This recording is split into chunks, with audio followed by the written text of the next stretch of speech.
The government has suspended 30 of the UK's 350 arms export licences to Israel. It's a decision that the chief rabbi says beggars belief and will encourage our shared enemies. Can the Prime Minister therefore explain how his decision will help to secure the release of the 101 hostages still being held by Hamas? We will, of course, continue to stand by Israel's right to self-defence. But it is important that we are a country committed to the international rule of law. That gives us the strength of argument with our allies on important issues.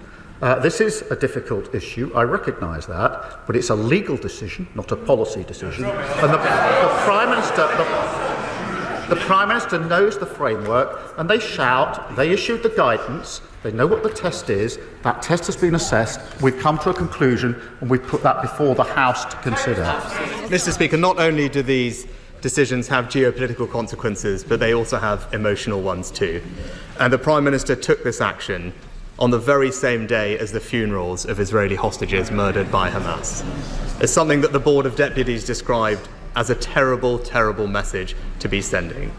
And I hope the Prime Minister understands the hurt that has been caused, and can he take this opportunity to reassure Israel and the Jewish community that the United Kingdom and this House stands behind Israel and its right to self-defence. Prime Minister. Let me be very clear about that. I've said it before, I'll say it again. We absolutely recognise and support Israel's right to self-defence and have taken action in support of that right of self-defence. And I've made that repeatedly clear in all of my engagements with Israel across the region and with all of our allies. I absolutely stand by that.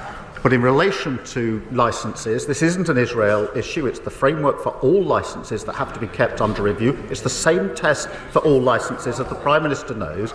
And having applied the law to the facts and come to a legal conclusion, I don't think the Prime Minister is really inviting me to put that to one side. We have to, the Leader of the Opposition. This is a serious issue.